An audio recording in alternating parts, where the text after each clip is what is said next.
Bonjour, bonjour tout le monde. Bienvenue à la nouvelle édition du Salon dans ta classe. C'est la quatrième édition cette année du Salon dans ta classe. Notre deuxième journée aujourd'hui, mercredi le 12 novembre. Donc, je suis bien contente de vous accueillir dans Salon dans ta classe. C'est un projet qui est en partenariat avec le Centre de service scolaire Marguerite Bourgeois et le Salon de livres de Montréal. On est bien content de ce beau projet, de cette belle partenariat qui a donné naissance vraiment à ce projet qui offre des rencontres avec des auteurs, mais pas seulement ça, qui va vous donner toujours le goût et le plaisir de lire sans que vous allez bouger de votre place, de vos classes. C'est nous qui vient vous visiter. Donc, je suis bien contente aujourd'hui. Mon nom, d'abord, c'est Saoussen Ouerguemi. Je suis bibliothécaire au Centre service scolaire Marguerite Bourgeois. Et puis, je suis très contente aujourd'hui d'accueillir avec nous une historienne, une autrice, une enseignante qui est Evelyne Ferrand. Je suis bien contente. Bienvenue, Evelyne. Je te laisse te présenter aujourd'hui. Bonjour! Mais merci de m'accueillir. C'est ma première expérience, en fait, au Salon du livre dans ta classe. Je suis bien contente de le faire. Comme le disait Sarwen, moi, je suis historienne. Alors, ça veut dire que j'écris, oui, des livres d'histoire, mais je fais aussi beaucoup d'articles dans les journaux. Je fais des balados. J'interviens à la radio, à la télévision. Donc, quand on a besoin, en fait, de comprendre l'origine de quelque chose, d'un événement ou même d'un objet, c'est souvent moi, en fait, là, qui va expliquer d'où ça vient. C'est pour ça que je travaille avec beaucoup de livres, donc il y en a beaucoup autour de moi. Donc, je travaille avec beaucoup de documentation écrite. Puis, je travaille beaucoup dans le jeunesse. Il y en a qui me connaissent peut-être comme étant la voix de l'incroyable histoire, qui est mon balado là, qui s'adresse à vous sur audio. Donc, c'est en lien avec Radio-Canada. Et depuis, ça fait juste 2 ans, mais je suis quand même très, très contente. Depuis 2 ans, donc j'ai une collection qui s'appelle Civilisation. Alors, ce sont des livres, en fait, d'histoire illustrés dans lesquels, en fait, on va prendre un sujet, mais on va essayer de le voir sur plein d'époques différentes. Donc, on part toujours de la préhistoire et on monte comme ça, là, jusqu'à l'époque contemporaine. Et on le disait, je suis enseignante, donc moi, j'enseigne présentement au niveau collégial. Donc, je suis au Collège Mire ici à Québec, donc juste à côté des Plaines d'Abraham. C'est là où je passe une bonne partie de mon temps, je dirais. Oui, j'ai vu quand même que vous avez une grande expérience, 15 ans d'enseignement, mais surtout, vous êtes une historienne et puis spécialiste en histoire de l'Égypte pharaonique et gréco et romaine. Donc, c'est vraiment intéressant ça aussi. Puis, vous essayez vraiment toujours de vulgariser l'histoire et l'archéologie pour les jeunes. C'est vraiment une idée excellente. Merci. Mais d'ailleurs, pour ça, si il y en a qui jouent à des jeux vidéo, j'ai eu la chance de travailler aussi sur le jeu Assassin's Creed Origins d'Ubisoft, donc qui est sur Cléopâtre, qui est un peu ma spécialité. Donc, j'ai travaillé beaucoup là, à essayer de m'assurer que le jeu réponde vraiment à la réalité de l'époque. Donc, j'ai travaillé avec toutes les équipes là, qui font les dessins et qui montent le jeu vidéo. Donc voilà, c'est un peu quand on a besoin de moi, je suis là. On est sur la chaîne YouTube de Salon du Livre de Montréal. Et donc, je suis pas toute seule aussi à vous accompagner aujourd'hui. Donc, on a notre collègue Olivier Hamel, qui est bibliothécaire aussi, et qui va suivre vos commentaires qui sont dans la chaîne YouTube, dans la partie clavardage. Fait que n'hésitez pas d'ajouter vos commentaires et vos questionnements. Donc, on est là à vous écouter, à vous entendre. Ça va animer encore plus notre rencontre aujourd'hui. Puis, je te donne la parole. Olivier, t'es là? Oui, bien entendu, je suis toujours avec vous pour cette nouvelle édition du Salon du livre dans ta classe. Je serai à l'écoute, surtout à la lecture des commentaires des différentes classes qui vont nous écrire tout au long de l'activité. Donc, je suis méticuleusement là, tout ce qui se passe sur la page web du Salon du livre dans ta classe pour vous aider, mesdames. C'est un vrai plaisir d'être avec vous ce matin. Merci, merci, bienvenue. J'ai entre les mains la collection Civilisation que j'adore moi-même. Donc, j'ai vraiment acheté les 3 livres. On parle aujourd'hui, bien sûr, de l'histoire des véhicules extraordinaires, mais aussi il y a les 2 tomes. Donc, pourquoi la collection s'appelle Civilisation, Evelyne? Ah, parce qu'on cherchait une façon d'avoir un thème qui nous permettait de toucher à plein de sujets. Parce qu'en fait, on est rendu au 4e. Si on voit derrière J'ai moi, vu il y en a ça. un vert qui est Ah, arrivé. j'ai vu ça. Il est arrivé en octobre, donc il est sur les aliments. C'est qu'on cherchait en fait un titre de collection pour pouvoir parler de plein de sujets. Donc, on se disait comme on touche toutes les époques. Et mon objectif, c'était surtout de couvrir la planète. Qu'on voit en fait que pour un même sujet, qu'est-ce qui se passe en Inde, qu'est-ce qui se passe en Chine, qu'est-ce qui se passe en Égypte, qu'est-ce qui se passe chez nous aussi. C'était le mot le plus intéressant parce que ben, les sociétés humaines, souvent, on les catégorise en histoire en termes de civilisation. Donc, c'est un peu pour ça qu'on a appelé la collection comme ça, pour être très inclusif. Et c'est au pluriel, donc le but, c'est de couvrir le monde au complet. C'est un peu ça l'idée. Excellent. J'ai vu aussi sur la 4e de couverture, j'aime ça comment une machine a remonté dans le temps.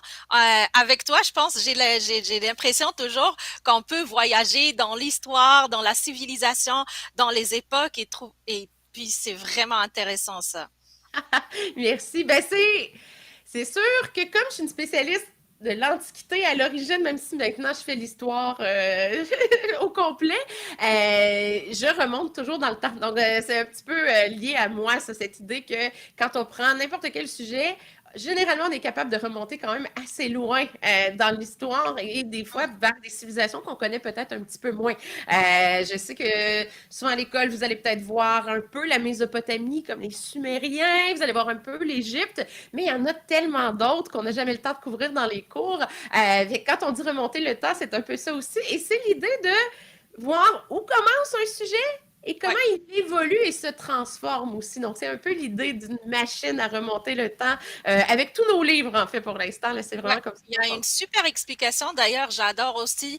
Ici, fonctionne. on trouve toutes les époques entre préhistoire, Antiquité, Moyen Âge, époque moderne, époque contemporaine. Ça aide vraiment les élèves à comprendre où on se situe, de quoi on parle.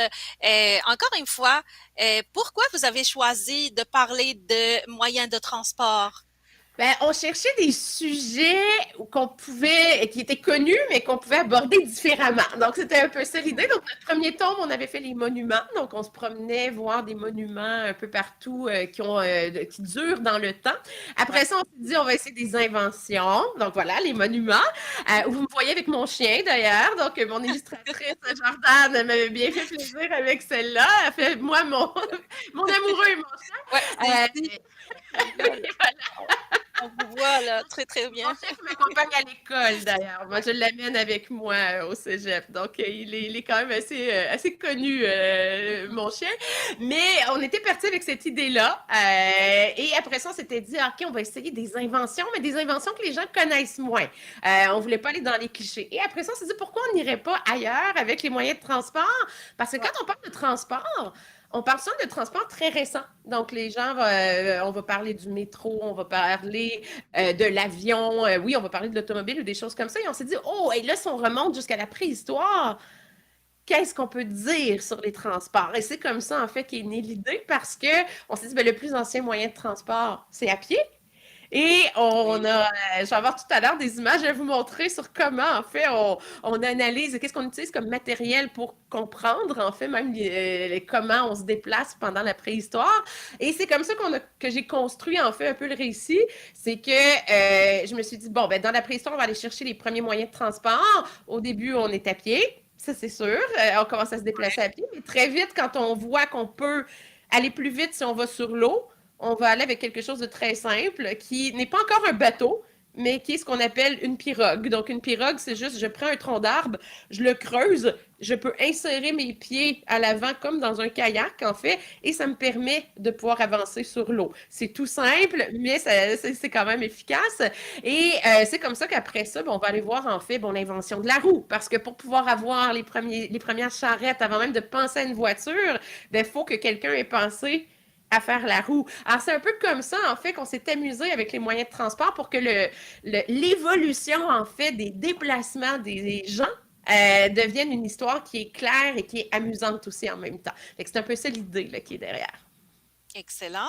Je reviens un peu à Olivier. Je ne sais pas si vous avez des commentaires et j'invite toujours nos groupes, nos élèves à nous donner des questionnements ou des commentaires sur le chat et le calvardage du Salon du Livre de Montréal sur la chaîne YouTube. Olivier?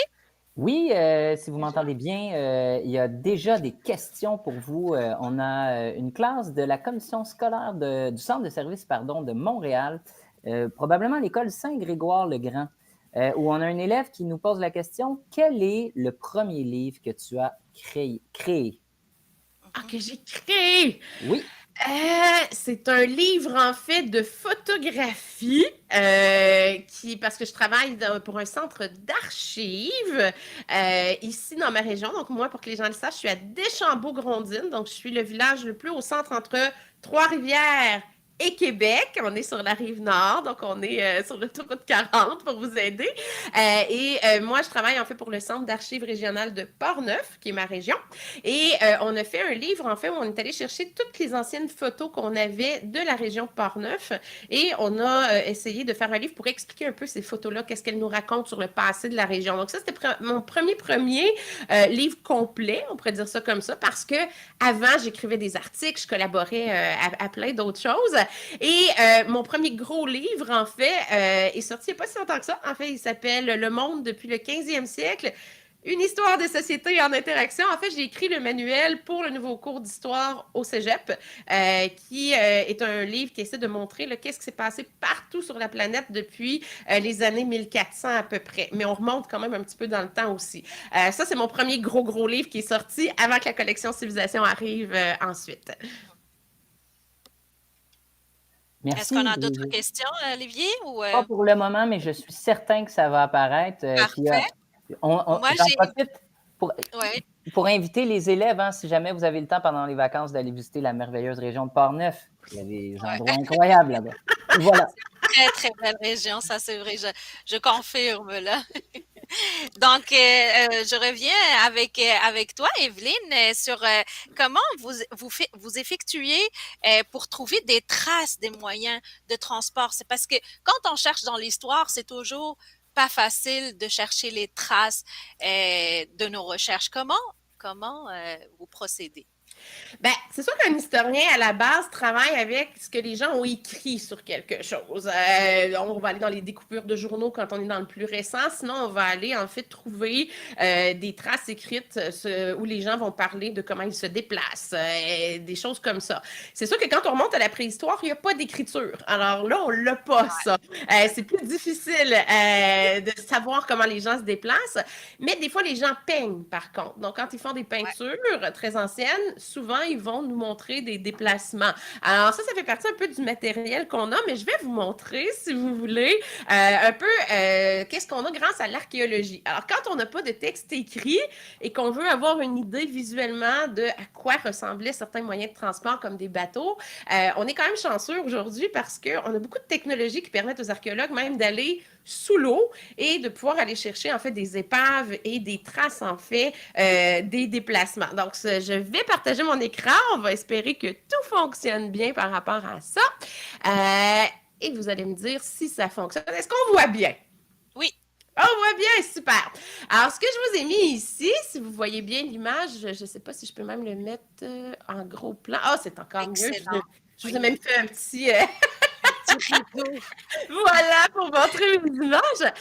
Alors, ce que vous avez ici, c'est une découverte qui est assez récente. Elle date de quelques années seulement. On est dans le désert du Nouveau-Mexique et ce sont en fait des empreintes de pas qui ont été datées pour l'instant de 23 000 ans. Fait que ce serait pour l'instant les plus anciennes traces de pas qu'on ait de gens qui ont marché là, entre autres en Amérique du Nord, mais des si belles traces de pas, c'est parmi les plus belles qu'on ait jamais trouvées d'ailleurs. Et ce qui est intéressant, c'est qu'on a des traces de pas adultes et quand on regarde, il y en a des plus petites, mais on a aussi des traces de pas qui, on suspecte, sont celles d'enfants. Donc, des familles, en fait, qui auraient marché comme ça là, au Nouveau-Mexique il y a 23 000 ans. Fait que ça fait partie des traces très, très claires, en fait, qu'on a du passé. Et juste à côté, parce que je vous parlais de la fameuse pirogue tout à l'heure, ben on en a une ici qui est une pirogue Maya. Donc, les Mayas, on est du côté de ce qui est aujourd'hui le Mexique en particulier, même si ça va plus loin que ça, mais celle-ci, elle a été découverte au Mexique. Et vous voyez très bien là, que c'est le devant d'un tronc d'arbre qui a juste été gratté et vidé, et les gens s'assoyaient, en fait, tout simplement dans le reste du tronc et pouvaient avancer sur l'eau. Donc, celle-là, elle a coulé, en fait, dans un lac. Et par chance, parce que le bois, ça pourrit, il y a plein de sable, de vase qui a recouvert, en fait, la pirogue. Et c'est ça qui a empêché qu'elle se décompose et qui fait qu'on a accès à cette pirogue-là aujourd'hui. Dites-moi, est-ce qu'on la voit bien, d'ailleurs? Parce que là, moi, je ne vous vois pas présentement. Oui, Super! oui, on la voit bien. Super. Et toujours bateau, parce que trouver des bateaux, c'est pas évident, parce que c'est en bois pendant très, très longtemps. Alors, généralement, le bois sous l'eau, ça pourrit. Alors, quand un bateau est bien préservé, on est très, très content. Ce que vous avez ici, c'est la première fois qu'on a trouvé, en fait, un bateau de la Grèce antique. Donc, on est au 5e siècle avant l'ère commune, avant notre ère. Et on voit vraiment tout le devant du bateau, tout l'équipement, en fait, là, pour permettre de faire bouger le bateau aussi. Et on a même, en fait, le banc et ce qui tenait probablement l'espèce de gouvernail pour pouvoir faire déplacer le bateau, le tourner, etc. C'est super rare. Ça aussi, ça fait pas très, très longtemps qu'on a découvert ça du côté de la mer Noire. Et ça a été découvert grâce à une technologie qu'on aime beaucoup maintenant en histoire, en archéologie, qui s'appelle le LIDAR. Donc, le LIDAR, on écrit ça L-I-D-A-R. Et ça, en fait, ben, c'est un laser. On envoie, en fait, à coup de micromillimètres, en fait, un laser qui va faire un peu comme les dauphins, un retour, en fait, d'image. Et ça, ben, ça nous permet de voir s'il y a une forme cachée dans la jungle ou dans l'eau. Et par les petits coups de laser qu'on a, le retour, en fait, de sonde, c'est un peu ça, ça nous donne déjà une image de l'objet qui se trouve quelque part. Et les archéologues, après ça, savent exactement où aller fouiller. Alors, grâce à ça, présentement, ben, on est capable de trouver de plus en plus d'épaves anciennes comme celle que vous voyez là. Et là, je vais revenir à l'écran avant de présenter d'autres moyens de transport, voir si vous avez des questions, puis on va passer aux autres après. Oui, Olivier, est-ce qu'on a d'autres questions par rapport à nos élèves? Certainement, en fait, les élèves se sont manifestés pendant la présentation. J'en prends quelques-unes parce que ça commence à se multiplier, mais il y en a des belles questions. J'en pose une ici. Ah oui, celle-là est très, très bonne. C'est Anne-Sophie de l'École des Roseraies en 4e année qui demande « Pourquoi avez-vous voulu écrire des livres pour les enfants et qu'est-ce qui vous a donné le goût d'écrire pour les enfants? » Ah, c'est une super bonne question. En fait, c'est que j'ai commencé avec le balado pour les enfants. Donc, moi, avant d'écrire des livres, j'ai fait beaucoup d'oral, on va dire ça comme ça. J'ai fait beaucoup de contenu audio et j'ai adoré ça. En fait, j'adore faire le balado, l'incroyable histoire, parce que résumer l'histoire aux enfants, c'est quand même plus difficile que faire des livres d'histoire ou des balados d'histoire pour les adultes parce que vous commencez à apprendre. Alors, il faut trouver les moyens de rendre les images dans votre tête claires et de vous donner le goût de continuer à apprendre. En fait, c'est un peu ça mon moteur, mon défi. Vous donner le goût après ça de dire « Hey, j'ai aimé ça, j'ai le goût d'en savoir plus. » Et c'est ça, en fait, qui explique pourquoi j'ai accepté, quand on m'a proposé de faire les livres, j'ai fait « Ah oui, écrire pour les enfants, j'ai envie d'essayer ça. » Et parce que justement, je pouvais faire de l'histoire sur plusieurs époques. Je voyais vraiment le but éducatif, mais comme vous venez le voir, on peut parler d'archéologie, on peut parler de plein de choses, en fait, quand on vous parle de ces sujets-là. Et puis, c'est cette diversité-là qui m'a vraiment motivée à écrire pour les enfants. Puis là, ben, on en a 4 de sortie, mais je vous annonce que le 5e est à l'illustration puis que je suis en train de commencer le 6e. Donc, on n'a pas terminé encore avec la collection. Oui. J'ai bien remarqué, Evelyne, que tu as commencé, je pense, avec l'enseignement. Toi, tu portes plusieurs chapeaux, on va dire. Donc, tu es historienne, tu es enseignante, tu animes des podcasts et là, tu es écrivaine. Fait que parlez-nous de ton expérience en tant qu'auteur. Puis là, je pense que c'est une belle expérience aussi d'illustration que tu vas commencer à faire. Comment on peut agencer plusieurs métiers à la fois? Puis, c'est lequel que vous aimez le plus? Je les aime tous. C'est sûr que Ouais. l'enseignement, le contact est direct. J'aime beaucoup enseigner parce que les étudiants de cégep sont assis devant moi. Les questions arrivent directement, on échange. Donc, c'est sûr que ça, c'est toujours... Le contact humain a quelque chose de toujours motivant pour moi. Je suis pas l'historienne cachée dans le fond d'une bibliothèque qui veut pas voir personne. Ça existe. C'est pas mon cas. Donc, j'aime beaucoup échanger. Donc, c'est sûr que l'enseignement, ça, c'est plaisant parce que plus on enseigne, plus on apprend. Parce que à chaque question, des fois, il y a des étudiants qui ont des questions où je suis comme, oh, ça, j'avais peut-être pas pensé le sujet de cette façon-là, laisse-moi aller voir. Puis là, dans ce temps-là, je fouille, je refouille, puis moi, je vois les choses aussi des fois un peu autrement, où je découvre des aspects de l'histoire que je n'avais peut-être pas encore vus. Bon, mon Dieu, c'est sûr que comme j'ai beaucoup de métiers, en fait, je suis quelqu'un de très organisé. J'ai Ouais, toujours, ça en demande fait, de l'organisation, ça une c'est sûr. belle liste à chaque semaine avec toutes mes tâches. Puis là, je biffe comme ça, qu'est-ce qui est fait. Donc, je suis quelqu'un de bien organisé avec des calendriers et tout ça, mais c'est que parce que j'aime l'histoire sous toutes ses formes, juste faire un métier de l'histoire, je trouverais ça presque ennuyant. J'aime pas la routine. Pour moi, ça convient bien de pouvoir faire ça. Fait que c'est sûr que j'enseigne la semaine, mais comme j'enseigne au cégep, j'enseigne pas à tous les jours, j'enseigne pas toute la journée non plus, contrairement à vos enseignants au primaire et au secondaire. Ce qui, moi, Ouais, me donne du temps pour faire de la recherche, me donne du temps aussi pour écrire des livres, pour faire des excellent. enregistrements de balado. Mais il faut dire que moi, par contre, quand c'est les vacances d'été, moi, je travaille pendant mes vacances d'été aussi. Souvent, j'en profite pour terminer un livre ou pour enregistrer des épisodes de balado à l'avance ou pendant la période des fêtes. Alors, pendant que vous êtes en pyjama en train de boire un chocolat chaud, je bois mon chocolat chaud, mais généralement, je travaille aussi sur un balado en même temps. Mais c'est parce que j'aime ça. Sinon, j'en ferais pas autant. Mais c'est ça. Je pense que c'est la joie de pouvoir faire plusieurs choses. Ça rend ma vie pas plate du tout. Je vais dire ça comme ça. Ben, merci beaucoup, Evelyne, de nous donner tes secrets. Donc, c'est sûr que l'amour de la chose, il faut aimer ce qu'on fait. Et là, on comprend bien que l'histoire, c'est ton amour. Et puis, à travers l'histoire, tu as su aller à plusieurs chemins. Je te félicite. Et puis, sur ça, on a toujours besoin de la persévérance aussi, de l'organisation. Donc, vous avez donné quand même des mots-clés et puis des habitudes qu'on peut les garder pour pouvoir faire peut-être nos élèves chercheraient un jour à avoir plusieurs métiers comme Un toi. peu de thé aussi pour pouvoir Oui. fonctionner. Euh, Justement, j'ai une autre question pour toi parce que en regardant tes livres, je peux pas laisser passer les belles illustrations et je vais nommer et saluer dans ce sens-là Madame Jordan Maynard. C'est elle qui travaille avec toi, je pense, en illustration. Puis les illustrations sont vraiment magnifiques. Puis ils ont l'air aussi d'être humoristiques à la fois. J'ai aimé ce côté humoristique. Donc comme ici, 2,34 km à pied, ça use, ça use. Allez, maintenant, tout le monde ensemble. Fait que là, on commence à comprendre petit à petit comment l'humain a commencé à marcher. Puis les illustrations sont, encore une fois, je le dis, magnifiques. Est-ce que tu peux nous parler un peu de Jordan et ta collaboration avec elle? Ben, c'est sûr, quand on a décidé de faire des livres pour enfants, puis parler de monuments, d'inventions, de moyens de transport ou d'aliments, là, qui est celui qui vient d'arriver, ça nous prenait quelqu'un qui avait envie de faire les dessins, puis qui aimait assez l'histoire, parce que ça demande un peu de recherche, s'assurer de ne pas faire d'erreur dans les dessins Oui, au niveau de dans les l'habillement, dessins, la l'habit. représentation de l'époque.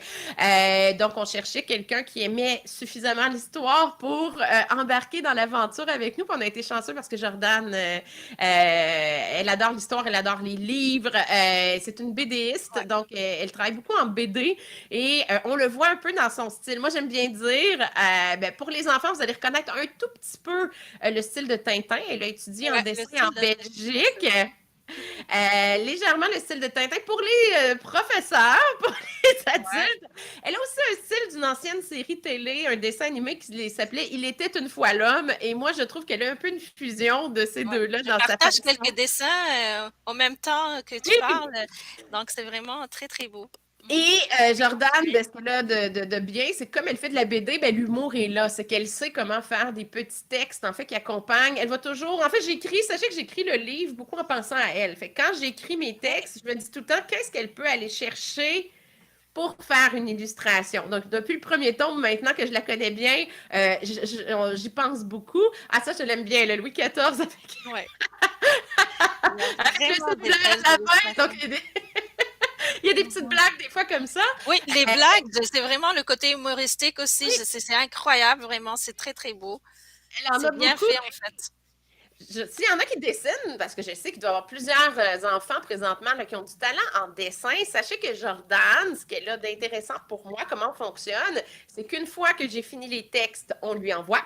Et elle m'envoie les illustrations, mais elle dessine encore à la main au crayon de plomb. Et ça, c'est rare maintenant en Wow. 2025 parce que elle aime le côté, quand elle dessine, elle aime l'acte de dessiner. Elle aime que sa main fasse le travail. Et pour moi, ça, c'est intéressant parce qu'après ça, elle m'envoie un document PDF avec les esquisses au plomb. Et si je remarque que quelque chose qui ne marche pas dans un morceau de vêtement avec l'époque concernée ou que ce qu'on appelle un anachronisme, donc quelque chose qui ne va pas avec l'époque, ben, j'ai juste à dire, ah, ça, faudrait l'enlever ou le corriger. Puis elle peut juste effacer sans refaire tout son dessin. Puis elle va pouvoir corriger ce qui est à corriger. Et après ça, elle va numériser. Et là, elle va aller faire ce qu'on appelle la colorisation. Et là, moi, je vais voir après ça les images aussi qui sont colorées pour être sûr, encore une fois, qu'il n'y ait pas d'erreur dans les images. Donc ça, c'est vraiment très intéressant comme travail. Et c'est de plus en plus rare parce qu'il y a beaucoup d'illustrateurs maintenant qui travaillent directement, en fait, sur écran. Mais Jordan, si un jour, en fait, elle en amène quand on est au Salon du Livre. Donc, si vous venez nous voir au Salon du Livre de Montréal, on va être là vendredi et Excellent. samedi. Ah, On va être super. là. Elle amène généralement une ou deux esquisses au plomb là, pour que vous voyez à quoi ça ressemble. Fait que Jordan, elle a quand même une trace de toute l'évolution de son travail aussi. Super. C'est beau à voir. Moi, j'ai beaucoup de plaisir à travailler comme ça. Là. Oui. Excellent. Ça nous confirme vraiment pour avoir ce beau projet que créer un livre, ça demande généralement deux personnes qui sont l'auteur et l'illustrateur, qui est le dessinateur qui dessine les livres et l'auteur, celui qui écrit. Puis pas seulement ça, c'est une belle collaboration, une belle chimie entre les deux pour pouvoir créer ce livre-là. Et je reviens encore une fois à Olivier. Je sais pas que si tu as des questions, commentaires, Olivier. Certainement, certainement. Ça pop sur notre fenêtre. J'ai deux questions intéressantes. On va y aller avec peut-être la plus simple pour commencer. On me demande quelles sont tes sources d'inspiration pour l'écriture. Puis, une belle question, c'est est-ce qu'il y a des livres en particulier qui t'auraient inspiré pour faire ton métier puis écrire des livres comme tu as fait? Wow, OK. Donc, la première, c'est mes sources d'inspiration en général, c'est ça? Juste pour revérifier, j'ai eu deux questions. Oui, ben c'est quoi qui t'a inspiré? Puis s'il y a des livres en particulier qui t'ont marqué puis qui ont fait que tu es devenu ce que tu es devenu aujourd'hui, en quelque sorte. Ah, ça, c'est un gros sujet pour la deuxième. Mais pour l'inspiration en général, ben, c'est sûr que, vu le travail que je fais, comment j'enseigne au cégep, je couvre vraiment l'histoire très large, la planète et tout ça. Puis souvent, des fois, il y a des sujets que j'aborde juste pour dire au cégep dans mes cours. Je suis comme, ah, ça serait tellement intéressant de pouvoir faire soit un chapitre de livre ou de pouvoir en faire un sujet plus détaillé. Fait que souvent, c'est de là que ça vient pour l'inspiration. Mais c'est le quotidien. Je présentais ma tasse tantôt, mais c'est pas une blague. En fait, mais des fois, si je suis... moi, j'aime les tasses anciennes, en porcelaine, anglaise. Vous allez voir ça dans mes mains. Mais une tasse comme ça, des fois, je vais boire mon thé, je vais la regarder, puis je vais voir les motifs, puis je vais faire, ah oui, OK, pourquoi ce motif-là à telle époque? Puis là, c'est comme ça que je pars. Puis là, je vais lire sur un motif, puis là, je vais découvrir, en fait, un artiste, où je vais découvrir une fabrique en Angleterre. C'est le genre de choses qui, de fil en aiguille, va me mener quelque part. Mais une tasse de thé comme ça, l'histoire autour, parce que là, on vient de faire les aliments. Si vous saviez tout ce qu'on pourrait dire historiquement parlant, juste sur ce que j'ai dans la main, l'inspiration est très facile, parce que le thé, il vient de Chine. L'arbre vient de la Chine, mais quand les Anglais vont découvrir, grâce aux bateaux et tout ça, quand ils vont entrer en contact avec la Chine, qu'ils vont découvrir le thé, ils vont devenir vraiment amoureux du thé. Puis là, ils vont découvrir que les Chinois fabriquent de la porcelaine, puis eux aussi vont vouloir faire leur porcelaine parce que l'importer, ça va coûter très, très cher. Et ça mène même à des guerres. Des guerres qui vont faire très, très mal à la Chine. Fait que je pourrais aller très, très loin comme ça sur toute cette histoire-là. Au point, on a même envoyé un botaniste espion pour essayer de comprendre la plante qu'est le théier. Et on a volé le thé à la Chine pour on est allé en planter en Inde. Et c'est comme ça qu'on a commencé à produire du thé en Inde pour moi et acheter le thé à la Chine. J'ai fait ça en quelques secondes, mais vous voyez comment mon cerveau fonctionne. Donc, mes inspirations sont souvent comme ça. Mais pour les livres, moi, j'étais l'enfant qui épluchait toutes les bibliothèques scolaires, OK? À une époque, je n'avais pas de cellulaire. Je vous le dis, j'ai 44 ans, je suis née en 81. Alors, quand moi, j'étais au primaire, rien de ça n'existait. Internet est arrivé quand j'étais au secondaire. Alors, les livres, c'était mes meilleurs amis. Surtout que moi, j'habitais à la campagne, alors j'avais moins d'activités peut-être que d'autres. Et c'est sûr que mes grands coups de cœur, ben, ça a été La Comtesse de Ségur. Ça a été Lucie Maud Montgomery qui va rester toujours mon plus grand coup de cœur, Anne la Maison Pignon Vert, mais surtout Émilie de la Nouvelle Lune, etc. J'ai tout, en fait. Ma mère a acheté tout ce qui avait été écrit par Lucie Maud Montgomery quand elle a compris mon intérêt, puis j'ai eu la collection au complet. Je les ai lus, je les ai relus, mais c'est comme ça aussi que j'ai commencé à découvrir les livres documentaires jeunesse sur les momies. Bon, on n'est pas surpris, l'Égypte est devenue ma spécialité par la suite, mais aussitôt que je tombais sur des livres qui parlaient de l'Égypte ancienne ou de la Rome antique avec des images et tout ça, j'ai tout eu ça en fait entre les mains et c'est probablement, ben en fait pas probablement, c'est ce qui nourrit mon imaginaire pour me dire à un moment donné adulte, j'aime encore assez ça que je vais en faire un métier. Essentiellement, c'est ça. Excellent. As-tu une autre question, un commentaire, Olivier? Oui, oui, bien entendu. En passant, là, pendant que je lis les commentaires, je réfléchissais au concept que c'est important, les amis, d'aller de temps en temps regarder la section documentaire de vos bibliothèques dans nos écoles, parce que c'est là qu'on trouve des petites pépites. Mais l'école du bon D'ailleurs, c'est un pasteur, documentaire, le livre d'Evelyne, là, c'est un documentaire. Donc, voilà. on va le trouver dans la section documentaire. Mais pour le moment, j'ai l'école Bon Pasteur de Sainte-Thérèse de Gaspé, une classe de 3e-4e année qui a une question piège. Attention. Comment savez-vous que les traces de pas qu'on a découvertes là, en Amérique du Sud datent réellement de 23 000 ans? Ça, c'est une bonne question. C'est une super question. Oui. En fait, ça a créé un débat au début. Il a fallu qu'on redate 2 à 3 fois. Il y a eu 3 datations sur ces traces de pas-là. Bon, comment on fonctionne? On fonctionne avec des techniques de datation qui sont scientifiques. Vous avez peut-être entendu parler du carbone 14. Essentiellement, qu'est-ce qu'on fait? C'est que quand on laisse une trace de pas comme ça, et qui se fossilise, il y a de la matière organique. Il y a plein de petits résidus d'insectes ou de plantes ou de pollen aussi qui vont rester pris dans la trace de pas parce qu'il y a ça sur le sol. Et ça, ben, il y a des gens qui sont spécialisés en fait en pollen, qui sont capables de dire ce pollen-là, est-ce qu'il vient de cette région-là ou est-ce qu'ils l'ont amené d'ailleurs? On peut aller jusque-là maintenant.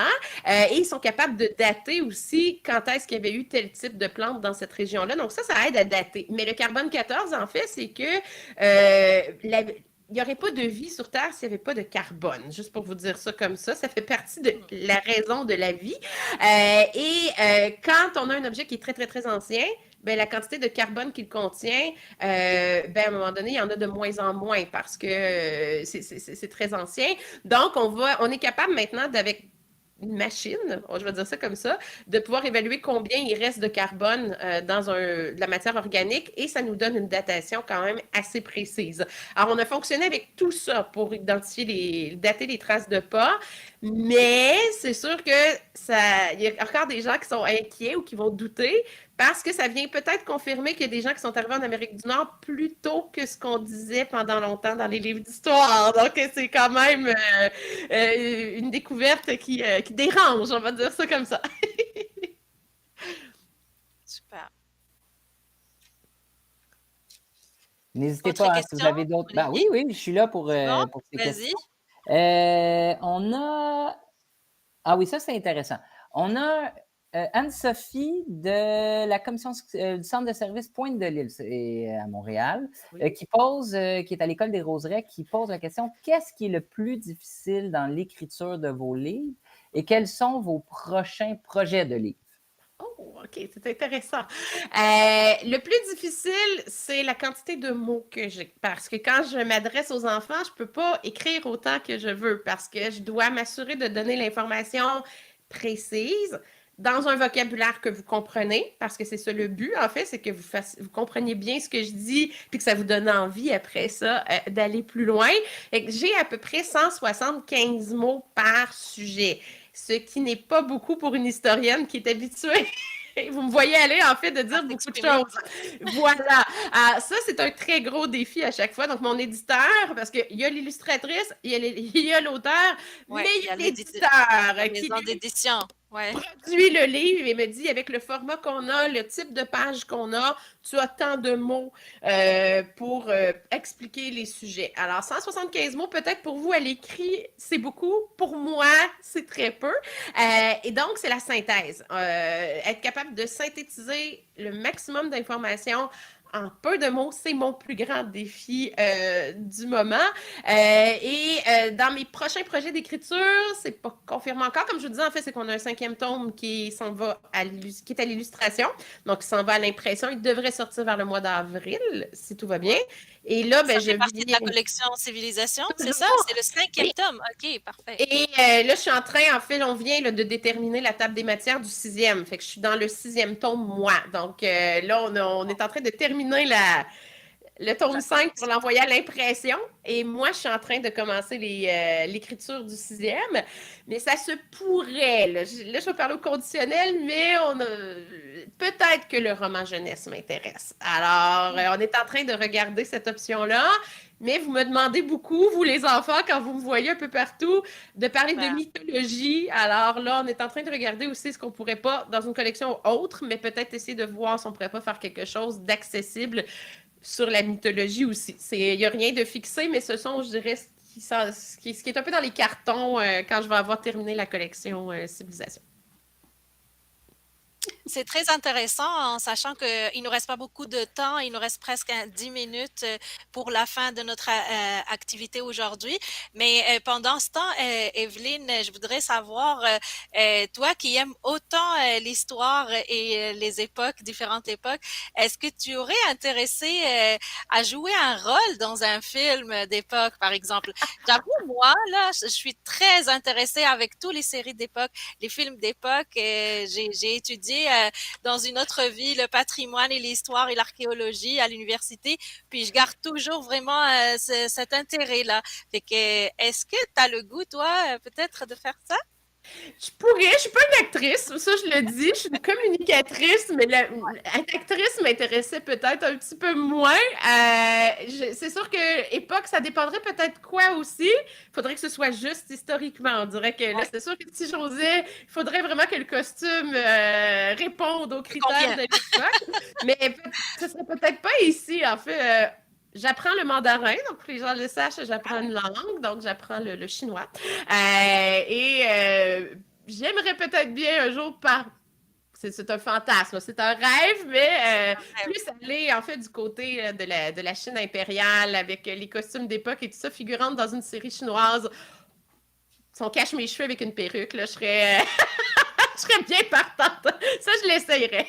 C'est sûr que le volet habits et costumes d'époque, c'est quelque chose qui est très enrichissant et puis aller chercher peut-être des traces sur ça et peut-être ça se peut que ça va être un thème de ton prochain livre de civilisation, qui sait, parce que c'est vraiment les costumes. Il a vendu la mèche, il l'a fait, mon éditeur, il a vendu la mèche, fait que là, je me sens même pas mal.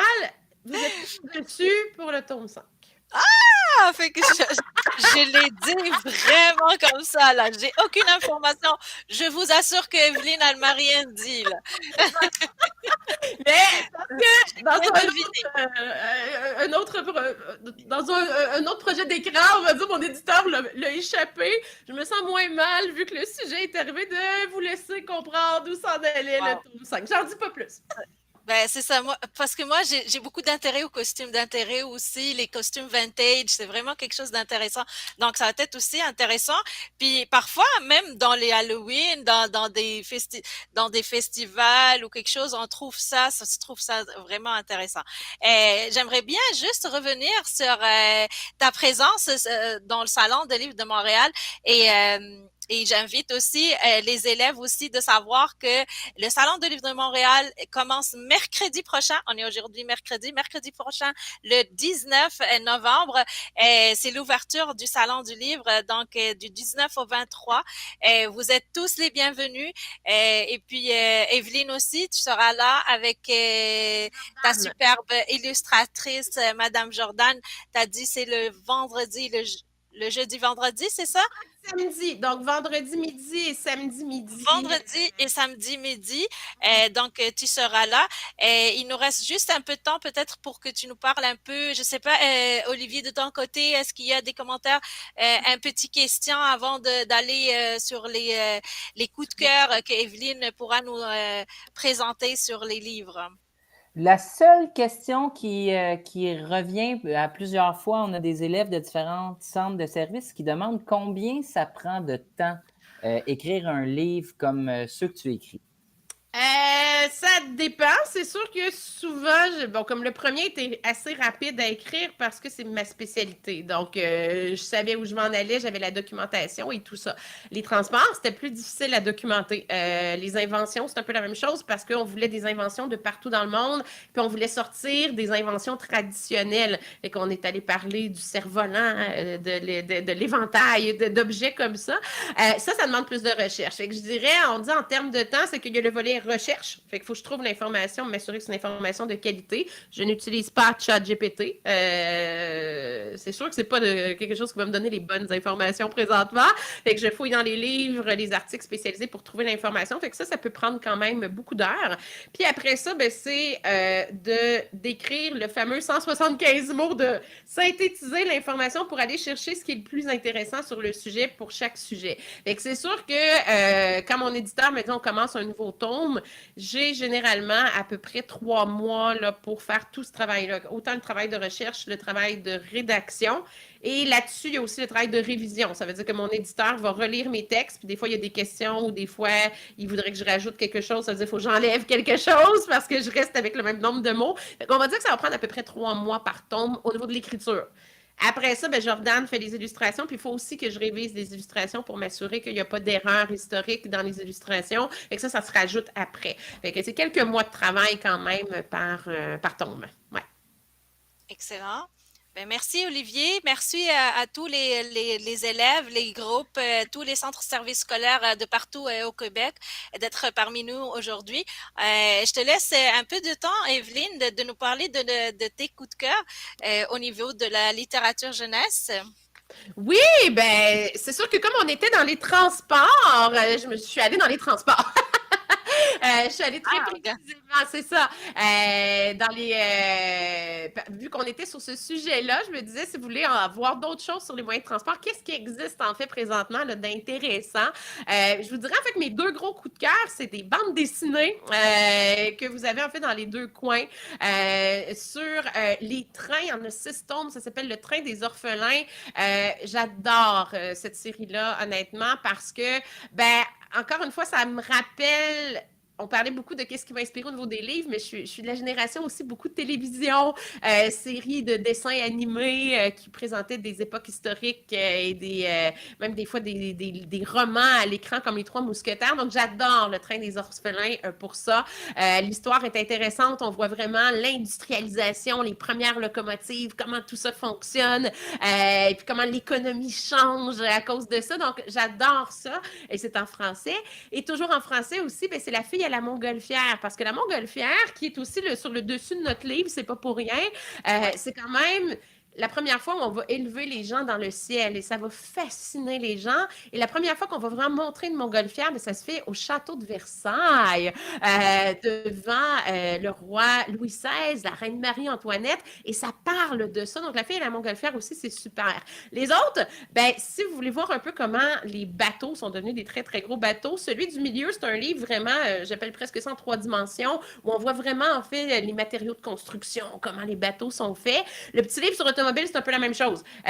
comment on est parti des premières petites automobiles, puis avec l'invention des pneus à chambre à air, comment la voiture a évolué en voiture de course, etc. Puis si vous aimez le ski, parce que c'est un moyen de transport aussi, dans notre livre, on l'a mis comme moyen de transport dans les pays scandinaves, ben vous avez en fait une bande dessinée un petit peu plus amusante, un petit peu plus vieille aussi, je vous dirais, là, si vous voulez lire quelque chose d'un petit peu plus vieux que votre âge, mais pas trop, qui est la bande d'après-ski, que j'aime beaucoup pour l'humour, en fait. Donc, ça fait partie de ma sélection essentiellement. Excellent. Merci beaucoup pour les coups de cœur, le partage, Evelyne. Je te remercie aujourd'hui vraiment pour ta présence, pour ta belle collaboration avec nous sur ce projet du Salon dans ta classe. Et encore une fois, merci Olivier de nous accompagner dans la conversation, l'animation et les commentaires de nos classes. Veux-tu dire un mot, Olivier? Merci, j'ai appris plein de choses aujourd'hui, puis je suis certain que les élèves vont apprécier. Donc, un grand plaisir, puis j'invite tout le monde à se présenter au Salon du Livre la semaine prochaine. Vous pouvez y aller en métro. Oui, c'est une bonne nouvelle. On peut aller en métro. Donc, la STM, elle est plus en grève. Donc, n'hésitez pas d'aller encore une fois au Salon du Livre de Montréal. C'est ouvert mercredi prochain. C'est aussi à une gratuité de les élèves de 18 ans et moins. Ils sont vraiment accueillis gratuitement au salon. Fait que n'hésitez pas d'aller visiter, d'aller rencontrer des auteurs. Ça sera des belles rencontres. Peut-être bien voir aussi Evelyne, elle sera là. Donc, avec tous nos auteurs aussi invité cette année au Salon du Livre de Montréal, au Salon dans ta classe. Donc, merci beaucoup pour votre présence avec nous. Je remercie encore une fois le Salon de Livre pour sa belle collaboration avec nous. Je remercie mon centre, notre centre de service scolaire, Marguerite Bourgeois aussi, qui travaille toujours pour donner le goût et le plaisir de lire à nos élèves. Fait que arrêtez jamais de lire des livres et de rencontrer des auteurs. C'est inspirant. Et je peux vous dire vraiment merci beaucoup à tout le monde. Merci beaucoup.